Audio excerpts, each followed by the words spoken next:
भोला बाबू की इस जन्म जयंती समारोह में उपस्थित आप सभी,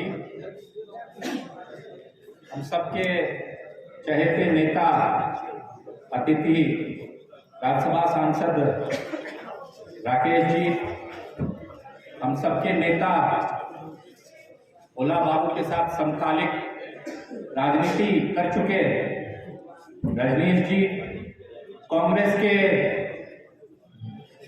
जिला अध्यक्ष सार्जन जी, उनके साथ चुनाव में लड़ चुके हैं, उनके खास सहयोगी रहे रामविलास जी, भारतीय जनता पार्टी जिला अध्यक्ष राजीव वर्मा जी, उनके सहयोगी रह चुके ललंदा सुरेश बाबू, श्री बाबू, बेगूसराय नगर निगम की उप महापौर नवीन जी, भारतीय जनता पार्टी महिला मोर्चा की अध्यक्षा जी, भोला बाबू के सबके निकटतम सहयोगी रह चुके रामशंकर पासवान जी, अमर जी, चितरंजन बाबू, रामरेखा जी, भारतीय जनता पार्टी के पूर्व में जिलाध्यक्ष रह चुके संजय जी, और आप सभी देवियों सज्जनों, सर्वप्रथम तो मैं आप सबको धन्यवाद ज्ञापित करना चाहता हूं। इस सुबह तो ऐसा प्रतीत हो रहा था, इतना ज्यादा कुहासा था कि शायद ये सभा ना हो पाए, लेकिन जब भी भोला बाबू का कार्यक्रम होता है ऐसी ही स्थिति उत्पन्न होती है। पिछले बार भी जबरदस्त मूसलाधार बारिश हो रही थी, लेकिन जैसे ही 10 बजा आसमान साफ हो गया था, वही हाल आज भी हुआ। इस विपरीत मौसम में आप सबका बेगूसराय के कोने कोने से यहाँ उपस्थित होने के लिए अपने अंतःकरण से धन्यवाद देना चाहता हूँ। हजारों साल नरगिस अपने बेलुरी पे रोती है, बड़ी मुश्किल से होता है चमन में दीदावार पैदा। भोला बाबू एक व्यक्ति नहीं, एक विचार है। वो एक चिंगारी नहीं, एक अंगार है। वो सीमित नहीं, विस्तार है। उनका व्यक्तित्व, उनका कृतित्व, उनका कवित्व उनके व्यक्तित्व में ऐसा आयाम प्रदान करता है कि बेगूसराय के इतिहास में उनको हमेशा जाना जाए। भले उनके नाम की कोई प्रतिमा बेगूसराय जिले में ना हो, लेकिन जब भी गरीब गुरबों की, वंचितों, शोषितों की आवाज उठेगी तो भोला बाबू को याद किया जाए। भले बेगूसराय जिला में उनके नाम पे कोई पुल पुलिया ना हो, लेकिन सत्ता में रहकर अपने लोगों के लिए, सत्ता के शीर्ष पे बैठे शासकों से लड़ने के लिए जब भी बात होगी तो भोला बाबू को याद किया जाए।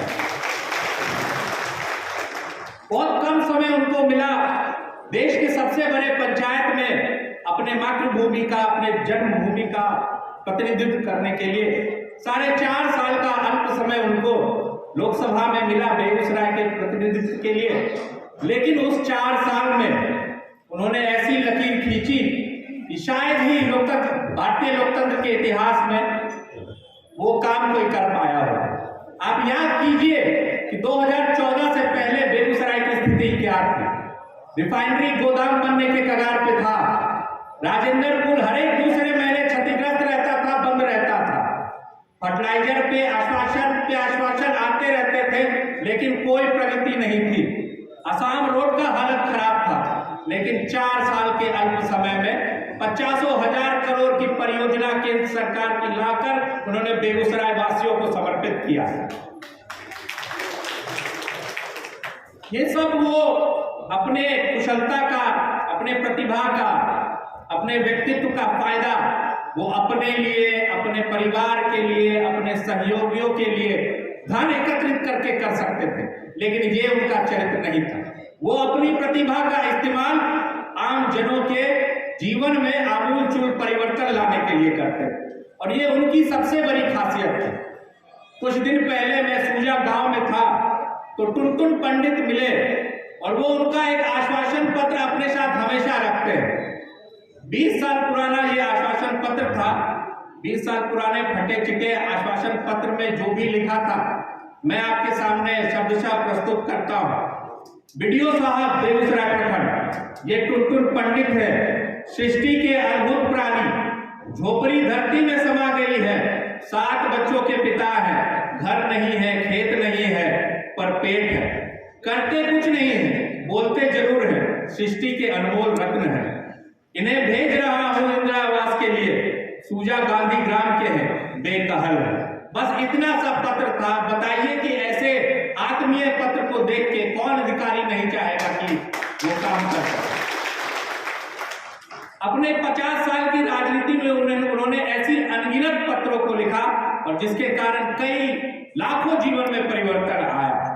अपने कार्यकर्ताओं के साथ भी उनकी गजब की आत्मीयता थी। आज शायद यहाँ मधुरापुर के कृष्णनंदन जी नहीं है।